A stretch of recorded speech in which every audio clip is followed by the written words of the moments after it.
Oxford বিশ্ববিদ্যালয়ে সেই March মাসের কেলগ কাণ্ড প্রতিবাদের আঁচ গড়ালো কলকাতার ভবানীপুর পর্যন্ত। গতকাল অক্সফোর্ডে কেলগ কাণ্ডের অন্যতম যিনি বিক্ষোভকারী সেই চিকিৎসক রজত শুভ্র বন্দ্যোপাধ্যায় তাঁর বাড়িতে দেখা করতে গিয়ে গ্রেফতার হয়ে গেলেন বিজেপির রাজ্য সভাপতি সুকান্ত মজুমদার। গ্রেফতার হলেন খোদ চিকিৎসকও। লালবাজারে প্রায় 2 ঘন্টা তাকে রেখে দেওয়া হলো, অবশেষে ছাড়া হলো। আর এই ঘটনায় চিকিৎসকের দিকেই কিন্তু অভিযোগের আঙুল তুলছে শাসক দল। অক্সফোর্ডের কেলগ কলেজে মুখ্যমন্ত্রীর বক্তৃতার সময় বিক্ষোভ দেখিয়েছিলেন যে ব্রিটিশ নাগরিক বাঙালি চিকিৎসক। হরিশ মুখার্জি রোডে তাঁর সঙ্গে বিজেপির রাজ্য সভাপতি সুকান্ত মজুমদারের দেখা না করতে দিতে তৎপর হলো পুলিশ।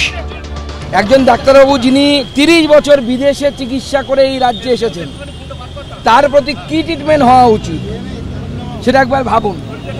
এটা হচ্ছে মুখ্যমন্ত্রীর বুদ্ধি, আমাদের মুখ্যমন্ত্রী এবং তার প্রশাসনের বুদ্ধি। আমার মনে হয় মাননীয় মুখ্যমন্ত্রী এবং তার প্রশাসনের माथा ट्रीटमेंट करार प्रयोजन है। आरोप है कि आप ही ममता बनर्जी को केलग कॉलेज में सवाल ये आरोप है क्या? ये तो घटना है। आरोप कौन लगा रहा है? ये क्या दोष है क्या हमारा? Yes, I challenge her and I'll challenge her continuously as long as I can stay here. Police Sukanta মজুমদারকে যেতে বাধা দেওয়া এক সময় বাড়ি থেকে হাঁটতে হাঁটতে চলে আসেন চিকিৎসক। তিনি অপেক্ষা করছিলেন ডক্টর সুকান্ত মজুমদার জন্য, আপনি বেরিয়ে যাচ্ছেন। 2 ঘন্টা ধরে আমি বাড়িতে বসেছিলাম, বন্ধুত্বের খাতিরে উনি আসছিলেন, সেটা বন্ধ করে দিয়েছে ওরা। এখন তাহলে কি সিদ্ধান্ত নিল? এখন আমি শুনছি এদের কাছে খবর এসেছে যে দাদাকে নাকি অ্যারেস্ট করে নিয়ে চলে যাবে। আমার বাড়িতে এসে একটা লোক অ্যারেস্ট হবে, সেটা তো ওনাকে আটকে রাখা হয়েছে পূর্ণ সিনেমার সামনে, গাড়িতে বসে আছেন এবং পুলিশ চারদিকে। আমি সেখানে যেতে চাই। কিন্তু এরপরই আচমকা দুজনকে গাড়িতে তুলে নিয়ে লালবাজারে রওনা দেয় পুলিশের গাড়ি। তার পুলিশ আজকে আমাকে এবং রজত বাবুকে দুজনকে আজকে লালবাজারে তুলে নিয়ে মমতা বন্দ্যোপাধ্যায়ের প্রশাসন এই হিটলারের আমলেও সম্ভবত এর থেকে এই রকমের আচরণ করা হতো না। গণতান্ত্রিক পদ্ধতিতে যতদিন জার্মানিতে ছিল ততদিন পর্যন্ত এই ধরনের আচরণ করা হতো। আজকে মমতা বন্দ্যোপাধ্যায় হিটলারকেও ছাড়িয়ে গোটা এলাকাকে দেখে রাখুন, গোটা বাংলার মানুষ দেখে রাখুন। একে সামাজিকভাবে বয়কট করুন, একে বাংলা থেকে পুলিশ তাড়িয়ে দেওয়া উচিত ছিল। আমরা সে দাবি করছি না, কারণ এখন এখানে গণতন্ত্র আছে। একে অবাঞ্ছিত ঘোষণা করা উচিত। যে ব্যক্তি তার রাজ্যের মুখ্যমন্ত্রীকে বিদেশে বিশৃঙ্খল আচরণে বাংলাকে অপমান করে মুখ্যমন্ত্রীর সভায় বাধা দেয়, তাকে অবাঞ্ছিত ঘোষণা করে ঘাড় ধরে স্টেট থেকে বার করে দেওয়া উচিত। প্রায় 2 ঘন্টা রেখে দেওয়ার পর লালবাজার থেকে ছাড়া হয় ব্রিটিশ নাগরিক বাঙালি চিকিৎসককে। সন্দীপ সরকার, ঝিলম করঞ্জাই ও অরিত্রিক ভট্টাচার্যের রিপোর্ট, এবিপি আনন্দ। শীর্ষেন্দুদা, একজনের বাড়িতে একজন অতিথি যাচ্ছেন, যেখানে পুলিশ যাচ্ছে এবং তারা রাস্তায় দেখা করছেন, কথা বলছেন, তাদেরকে পুলিশ অ্যারেস্ট করছে। মানে এই গোটা ঘটনাটার মধ্যে বেআইনি কাজটা কোনটা? সংবিধানের 19(1) বলা আছে বাক স্বাধীনতার কথা, মত প্রকাশের কথা। উনি কেলগে বিক্ষোভ জানান, মত প্রকাশ করুন নিজের, সেটা সংবিধানে, ভারতীয় সংবিধানে একদম পরিষ্কার করে লেখা আছে অনুচ্ছেদে। সেই জায়গা থেকে উনি যখন এখানে এলেন, কেউ একজন তার সঙ্গে দেখা করতে যাচ্ছেন, কোনো রাস্তা কারণ নয়, সেই জায়গাতে কেন দেখা করতে দেবেন না? কিসের জন্য দেখা করতে দেবেন না? আগে কে, কিসের জন্য? আজকে সেই ডাক্তার যে 25 বছর ধরে বাইরে প্র্যাকটিস করছেন, সেই ডাক্তার সেই বাইরের দেশ, আমাদের দেশের সম্বন্ধে কি ধারণা যাবে সেইখানে? সেই জায়গাতে আজকে ইংল্যান্ডে তিনি ছিলেন, আজকে এখানে এসছেন, তার পাসপোর্ট হচ্ছে তার বাইরের, সেখানে সেই জায়গা থেকে এখানে উনি আইনের সাহায্য নিতে পারেন। আজকে যেভাবে ওনাকে লালবাজারে নিয়ে যাওয়া হয়েছে, মানে দেখে আমাদের সারা ভারতবর্ষের মুখ মানে নত হয়ে গেছে মাথা। আজকে উনি গিয়ে আজকে আইনের সাহায্য নিয়ে উনি বলতে পারেন যে আমার সামাজিক, আমার মানহানি মামলা করতে পারেন এবং কয়েকশো কোটি টাকার ক্ষতিপূরণ চাইতে পারেন। আমি ওনাকে বলছি, এবং আইনের সাহায্য নিলে আপনি মানে এই জায়গাতে আসবেন যে জগৎ সভায় ভারতকে তোলবার জন্য আপনাদের মতো মানুষ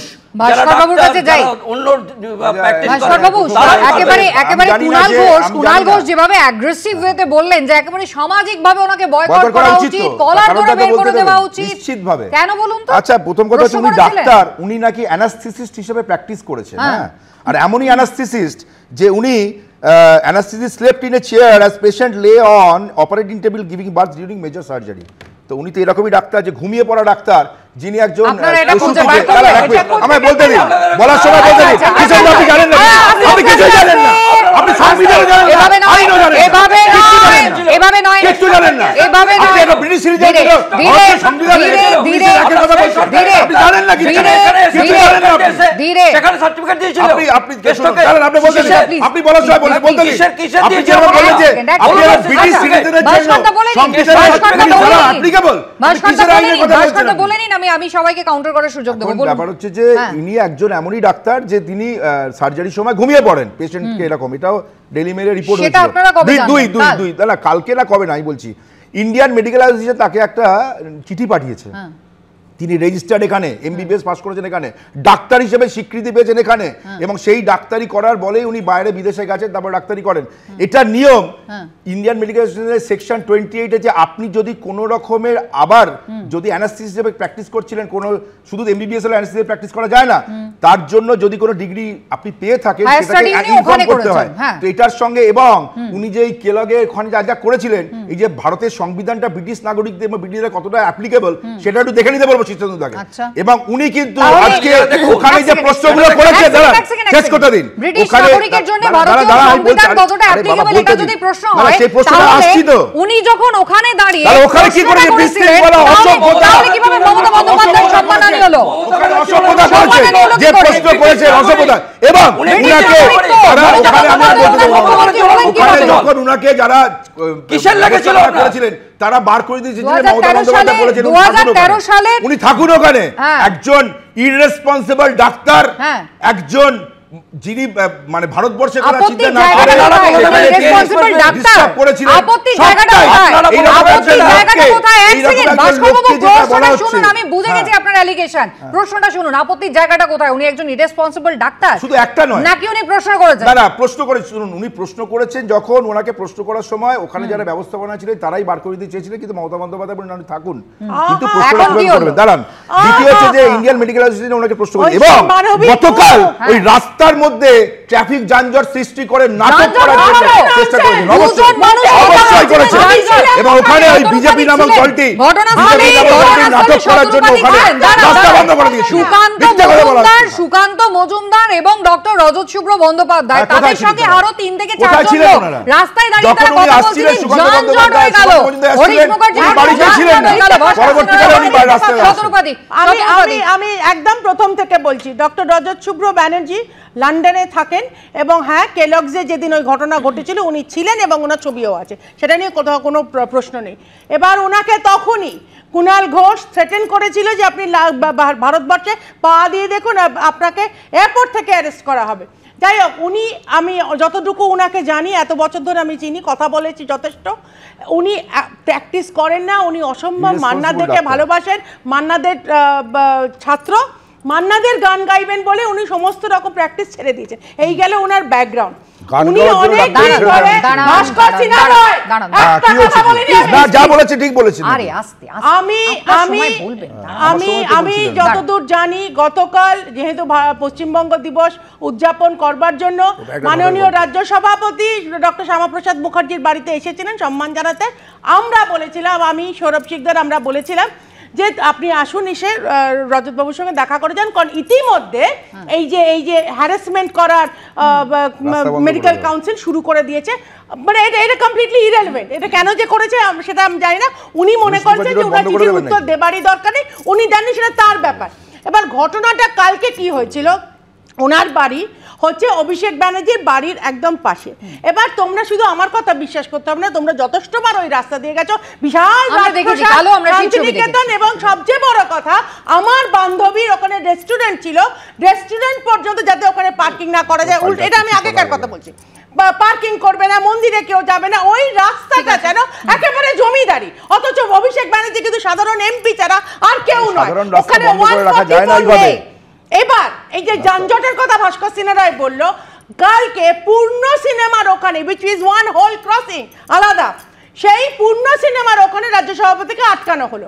রজত শুভ্র ব্যানার্জি এবং সৌরভ শিকদার ওখানে যখন ছিল, তখন ওখানে খবর গেল যে আপনার কাছে আসতে যাবার জন্য রাজ্য সভাপতিকে একটা ক্রসিং এগিয়ে থামিয়ে দেওয়া হয়েছে। রজত শুভ্র ব্যানার্জি তখন নিজে হেঁটে, তোমাদের ক্যামেরাও ছিল তখন, হেঁটে গিয়ে ওনার সঙ্গে দেখা করে যানজট হয়ে গেল। তার আগে পুলিশ এসে বলল মাননীয় রাজ্য সভাপতিকে যে রজত বাবু ডক্টর ব্যানার্জি তো নেই, ডক্টর ব্যানার্জি উডল্যান্ডসে গেছেন। ডাহা মিথ্যে কথা। উনি বাড়িতে বসেছিলেন, উনি নিজেই বলেছেন। ভিডিও রিলিজ হলো, যেটা তোমরা টেলিকাস্ট করলে। এবার যানজটের কথাটাই আসে। তখন পুলিশ যখন বললো ওখানে হাই সিকিউরিটি হ্যান ত্যান অমুক বিশাল বরফ চড়ো কথা, তখন রাজ্য সভাপতি বললেন ঠিক আছে, আমি এবং ওনার সঙ্গে সমস্ত সময় সিকিউরিটি থাকে, বিশাল সিকিউরিটি থাকে। উনি অফার করলেন যে উনি হেঁটে যাবেন, ওনার সঙ্গে একজন আনআর্মড কোনো ওয়েপন ছাড়া সিকিউরিটির সঙ্গে যাবে, পুলিশ সঙ্গে যাবে। বলেছে আপনি নিয়ে যান, পুলিশকে বলেছে আপনি নিয়ে চলুন। কিন্তু ডক্টর ব্যানার্জির বাড়িতে বেড রিডেন মা আছে এবং এই পুরো ঘটনায় উনি ওনার স্ত্রী, ওনার মা বেড রিডেন, এইটা নিয়ে ন্যাচারালি অনেকটা স্ট্রেস হয়েছে, মিষ্টি টিষ্টি জল ফল নিয়ে ওরা বসে আছে। সেই সময় হরিশ মুখার্জির রোডটা উনার নয়, যখন রাজভবনের সামনেটা কি তৃণমূল কংগ্রেসের? রাজভবনের সামনেটা কি তৃণমূল কংগ্রেসের? এক সেকেন্ড রাজভবনের সামনেটা কি তৃণমূল কংগ্রেসের? মেরাপ বেঁধে বসেছিলেন, হরিশ মুখার্জি স্ট্রিট কেন বন্ধ করেছিলেন? রাজভবনের সামনে প্যান্ডেল কাকে জিজ্ঞেস করে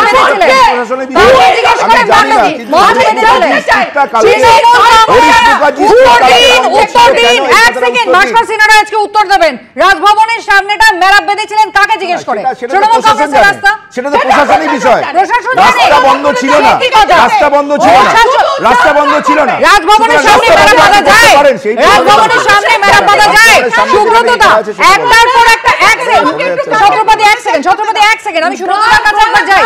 সুব্রতদা গতকাল মেটিয়াবুরুজে একটা মিছিল, সেখানে একটা সিপিএম এর একটা কর্মসূচি যেটাতে পুলিশের অনুমতি ছিল, সেখান থেকেও সিপিএম এর নেতা কৌস্তব চট্টোপাধ্যায়কে পুলিশ অ্যারেস্ট করলো। রাজভবনের সামনে তৃণমূল কংগ্রেস যখন মেরাপ বাঁধে সেটা নাকি প্রশাসনের দেখার ব্যাপার। হরিশ মুখার্জি রোডে সেখানে নাকি এত ভয়ানক যানজট হয়ে গেল যে পুলিশকে হস্তক্ষেপ করতে হলো, এরকম একটা সাংঘাতিক নাটকীয় পরিস্থিতি তৈরি হলো। দুর্গাপুর এক্সপ্রেসে 26টা দিন কে আটকে ছিল? আমি তখনও যানজট হয়নি। আমি প্রথম কথা হচ্ছে যে সম্ভবত হরিশ মুখার্জি স্ট্রিটে কোনো ইন্টারন্যাশনাল মাফিয়া থাকে, তাকে প্রোটেক্ট করে পুলিশ, সম্ভবত সেই কারণে ওই রাস্তা নিয়ে এত সমস্যা। এক দুই আমি আপনাদের বলছি যে দেখুন, তানিয়া ভরদ্বাজ একটা মেয়ে প্রেসিডেন্সি কলেজে পড়তো, শিলাদিত্য চৌধুরী একটা কৃষক, ওনাকে কোনো প্রশ্ন করা যাবে না। আমি বলছি এবং রাজনীতির কোন পর্যায়ে গেলে, প্রতিহিংসার রাজনীতি কোন পর্যায়ে গেলে এই ধরনের আচরণ করে। আসলে এই যে সাদা পোশাকে যেগুলোকে দেখছেন না আপনারা, এইগুলো প্রত্যেকটা চোর। এই চোরগুলো ওপরে পুলিশ মন্ত্রীর দ্বারা মদত পাচ্ছে এবং তাকে সন্তুষ্ট করার জন্য গোটা আয়োজনটা করছে। যে একজন লোক এসছে,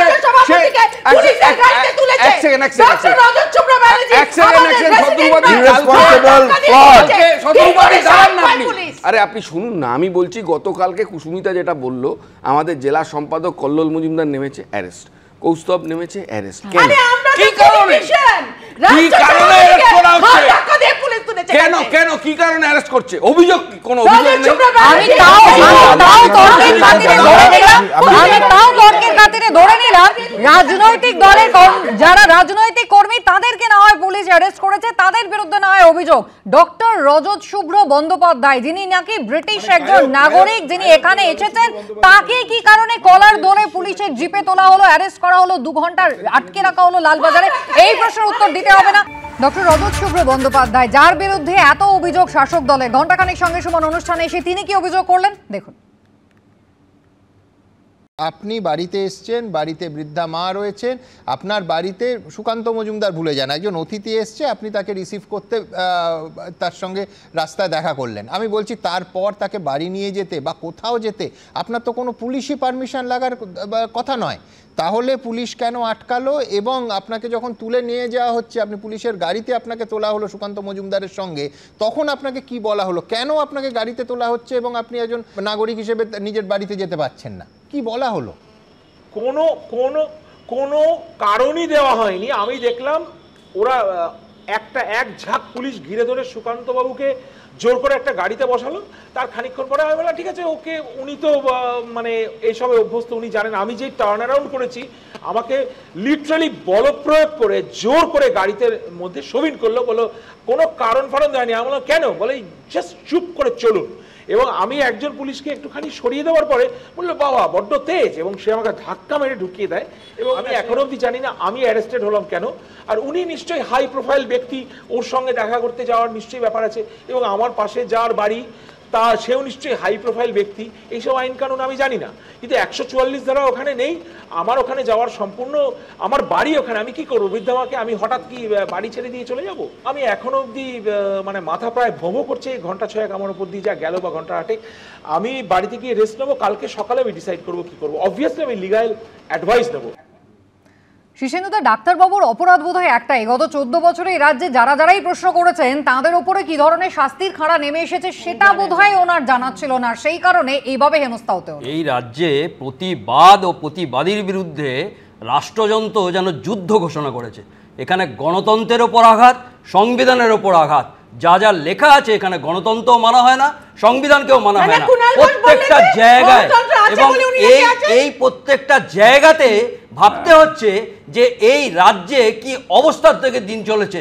আজকে নিরাপত্তা নেই নিজেদের, সেই জায়গাতে না করে যেখানে যেখানে যে প্রতিবাদ করবে তাকে আঘাত করা আজকে মানে ভাবা যায় না। সেই জায়গাতে ডক্টর ব্যানার্জি কিন্তু আইনি পথে এগোতে পারেন, গতকাল কিন্তু সেই ইঙ্গিত দিয়েছেন। আইনি পথে এগোনো সকলেরই আছে, আইনি পথে কি করা উচিত না উচিত এখান থেকে সব বলা হচ্ছে, তো উনি সেটা করবেন। কিন্তু যেটা হরিশ মুখার্জি রোডটাকে উনি অবরুদ্ধ করে রাখতে পারেন না, সাধারণ মানুষের চলাফেরার রাস্তা, এবং উনাকে যে আইএমএ যে নোটিশ দিয়েছে সেটাকেও তিনি অগ্রাহ্য করতে পারেন না। এই দুটো বিষয় তার সঙ্গে উনি যদি অগ্রাহ্য করেন তাহলে কি ব্যবস্থা নিতে পারে? সেটা তো যারা নোটিশ ইস্যু করেছে তারা বলতে পারবে, যারা ওনাকে ইন্ডিয়ান মেডিকেল অ্যাসোসিয়েশন বলবে। কিন্তু ওনাকে যেটাকে ফুলিয়ে ফাঁপিয়ে যে ব্যাপারটা দেখানো হচ্ছে, উনার একটা সবকিছু, উনি কিন্তু হরিশ মুখার্জি রোডটাকে অবরুদ্ধ করে এবং একটা বিশেষ উদ্দেশ্যে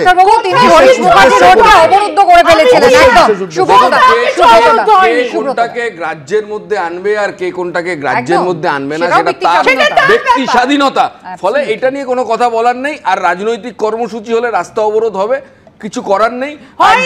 একজন আমি হয়েছে কি হয়নি আমি রাজনৈতিক কর্মসূচি ছিল, এটা বলুন তাহলে। আমি কোনো রাজনৈতিক কর্মসূচি ছিল, এটা তো প্রমাণিত। কথা হচ্ছে রাজনৈতিক কর্মসূচি হলে রাস্তা আটকাতেই সব দলের জন্য আমি বারবার বলছি, পূর্ণ সিনেমার ওখানে মানে মেইন রাস্তার ওখানে মাননীয় রাজ্য সভাপতিকে আটকে দিয়েছিল। এবার এটা একটা পুরো একটা রাস্তা আছে, সেই রাস্তা পেরিয়ে হরিশ মুখার্জি রোডের উপর অভিষেক রাজনৈতিক কর্মসূচি, সেখানে কোথাও 144 নেই। তা সত্ত্বেও রজত শুভ্র ব্যানার্জি যখন শুনেছে সেটা বলছেন না কেন যে হ্যাঁ আমাদের রাজনৈতিক কর্মসূচি ছিল, অবরোধ করব। পুরো সিনেমার ওখানে পুলিশ আটকেছে, বেআইনি ভাবে আমরা অবরোধ করব, বন্ধ করব। যেহেতু উনার পরিকল্পনা ছিল, এটা বলুন। বারবার মাননীয় রাজ্য সভাপতি বলেছে পুলিশ এসকর্ট দিন, পুলিশ সঙ্গে যান।